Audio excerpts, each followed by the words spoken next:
And, मतलब एक sender and and एक रिसीवर एंड, ठीक है। अब सेंडर एंड जो सेंड करता है, रिसीवर जो रिसीव करता है। सो हम इसमें कौन सा क्रिप्टोग्राफी मैकेनिज्म यूज होता है? टू की क्रिप्टोग्राफी, मतलब एसिमेट्रिक की क्रिप्टोग्राफी। ओके, सो देखो ये क्या है, आपका सर्वर है, ठीक है ना। कौन सा सर्वर है? व्हाट्सएप सर्वर जी, ठीक है। नाउ आपका जो कोई भी मैसेज ट्रांसमिट होता है सेंडर से रिसीवर तक, वो किसके थ्रू होगा? सर्वर के थ्रू होगा, समझ रहे हो ना? अगर सर्वर नहीं रहेगा क्या होगा? अगर सर्वर नहीं रहेगा आप मेल भेज सकते हो? नहीं, क्योंकि आपका डाटा किसमें स्टोर रहता है? सर्वर में। ओके, तो इसीलिए तो हम बोलते हैं ना व्हाट्सएप हमारा कंट्री का नहीं है। व्हाट्सएप कौन सा कंट्री? यूएसए का है। ओके, तो सर्वर हमारे कंट्री में है ही नहीं, ठीक है। सो कुछ भी कभी भी कुछ चीज जरूरत पड़ेगा, देन हम किसके ऊपर डिपेंडेंट होंगे? व्हाट्सएप का सर्वर के ऊपर डिपेंडेंट होंगे। तो हमको रिक्वेस्ट करना पड़ेगा वो कोई भी कंट्री को, तभी जाकर वो डेटा हमको प्रोवाइड करेंगे। अगर वो डेटा ट्रेसेबल होगा तो, अगर आप बोल देंगे डेटा ट्रेसेबल नहीं है तो आपके पास कुछ ऑप्शन नहीं है। सो जब हमारा खुद का मैकेनिज्म एंड सर्वर हमारे कंट्री में रहेगा, देन हमारा पावर भी उतना बढ़ेगा, समझ रहे हो? सो ये सर्वर के थ्रू, अगर सेंडर कुछ डेटा रिसीवर को भेजता है, देन सर्वर के थ्रू ही जाएगा, because this sender and receiver is nothing but one node of the server, समझ रहे हो ना? यस, डिवाइस है।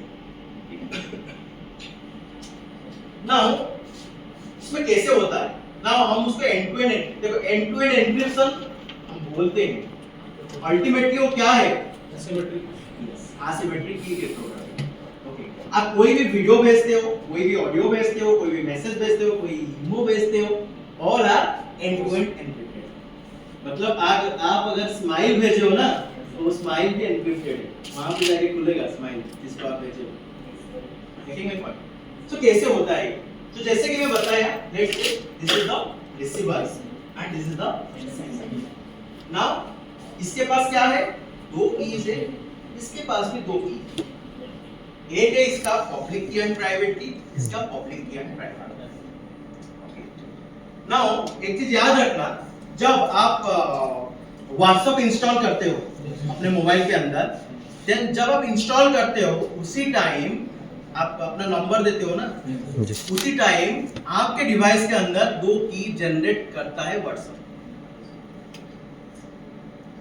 अंडरस्टूड? यस। दो की कौन जनरेट करता है? व्हाट्सएप एप्लीकेशन, आपका सिस्टम मतलब मोबाइल के अंदर दो कीज जनरेट करता है। ओके, एक होता है प्राइवेट की, एक होता है पब्लिक की। ओके, नाउ जब भी आज ए रिसीवर आपको कोई मैसेज भेजता है, देन वो सेंडर के पास आपका पब्लिक की होना जरूरी है। कैसे पहुंचता है? Yes, phone. Yes, phone number आपका आइडेंटिटी है। Okay, by that way you are becoming an authenticated user. Okay, but ये क्या करता है? जैसे आपका कंटेंट, आपको यूजर आइडेंटिफिकेशन कैसे मिलता है? नंबर के थ्रू मिलता है जी। ओके, डिवाइस में आपका क्या इंफॉर्मेशन स्टोर होता है? दो की का इंफॉर्मेशन स्टोर होता है। ओके, आपको वही वाला बंदा मैसेज भेज सकता है जिसका मोबाइल के अंदर आपका कांटेक्ट हो। यस, बिना कांटेक्ट के होगा नहीं। ओके, नाउ उसका मतलब क्या है? जब आप किसी को मैसेज भेजते हो, मतलब उस रिसीवर का पब्लिक की आपके पास है, आप कुछ नहीं करते हो, आप फिर ओपन करते हो व्हाट्सएप, ठीक है। किसके पास होता है पब्लिक की? अंडरस्टूड? यस। नाउ सर्वर के पास जितना यूजर्स है उनका पब्लिक अवेलेबल है। अंडरस्टूड ना? जी। ओके, नाउ जब आप बोलते हो कि मैं इसको सेंड करूंगा मैसेज, ठीक है, तब ये क्या बंदा करता है ना, उसका पब्लिक की इसको देता है, ठीक है। उसीलिए जब तक आपका मैसेज रिसीवर के पास पहुंचेगा नहीं, रिसीवर को कभी पता नहीं चलेगा कि ये सेंडर मेरे को मैसेज भेजने वाला है। अब बोल के भेजते हो, गेट में पॉइंट ना। रिसीवर को कब पता चलता है? रिसीव करता है वो मैसेज, उससे पहले कौन काम करता है? सर्वर के पास किसी का प्राइवेट की नहीं है, रिमेंबर दिस। सर्वर के पास पब्लिक की है।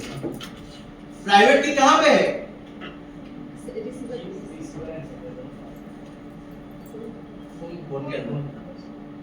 Understood?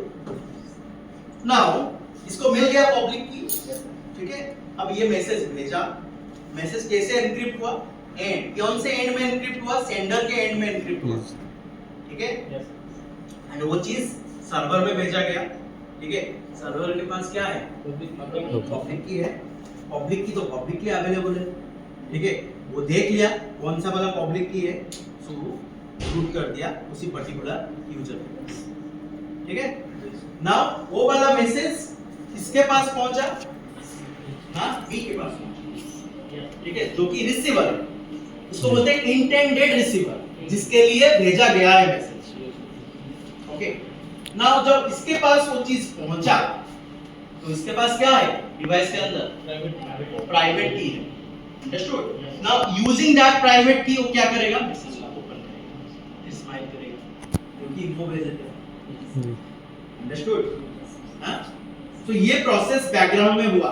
So your message is end to end encrypted, मतलब फ्रॉम द सेंडर एंड जब मैसेज जनरेट हुआ तब से लेकर वो साइफर टेक्स्ट में कन्वर्ट हो जाते हैं, तब से लेकर जब तक वो रिसीवर के द्वारा रीड नहीं किया जाता है तब तक वो encrypt.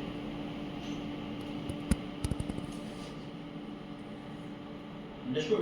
But that is called your end to end encryption, okay.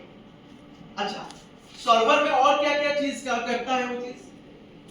आपका मैसेज को तो लेके गया, पर मैसेज को कौन से फॉर्म में लेके गया? एनक्रिप्टेड फॉर्म में लेके गया, यस। बट आप और एक चीज भी देख पाते हो, याद करो क्या देख पाते हो?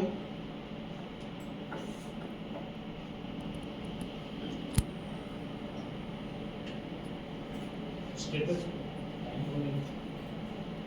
यस, टाइम, डेट वगैरह, कब भेजा था, यस, टाइम स्टैम्प, कब भेजा था, ओके, क्या भेजा था, वीडियो था, ऑडियो था, क्या था, तो ये सारी चीज ओपन है, ये चीज पता चल जाए।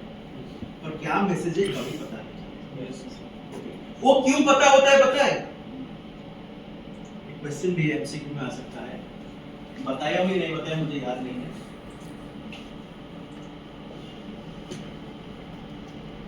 Remember this, okay. Meta data की वजह से, मेटा डेटा का प्रेजेंस होना सर्वर के अंदर, उससे हमको टाइम स्टैम्प के बारे में इंफॉर्मेशन मिलता है, डेट के बारे में इंफॉर्मेशन मिलता है, कौन से टाइप का फाइल है उसके बारे में इंफॉर्मेशन मिलता है।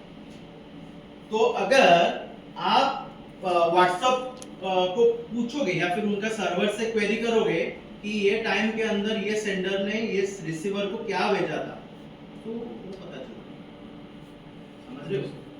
कब में कितने टाइम्स मैसेज सेंड किया गया था, आप डिलीट भले ही कर दो, क्यों पता चल रहा है? Because of the metadata. Remember this, metadata question आ सकता है, data about data, data about data.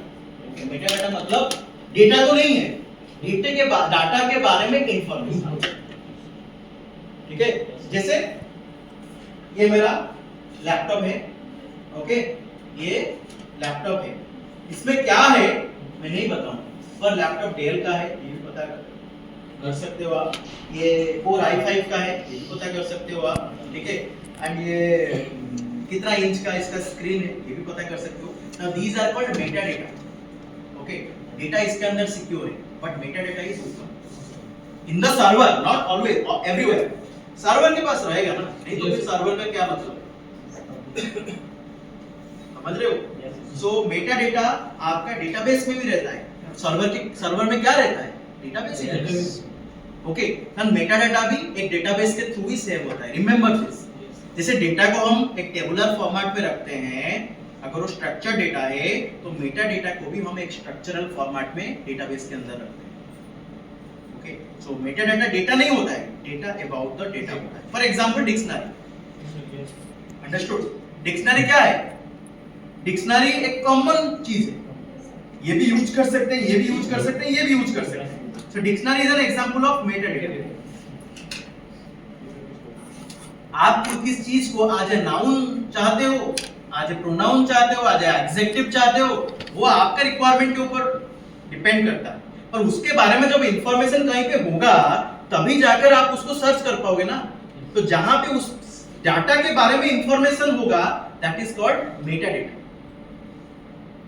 Okay, so it is called data about data, short form में बोलते हैं, और it is the information about the data storage in the database, और it is the information about the data storage in the server. So that's why we call it as an end-to-end encryption. Understood?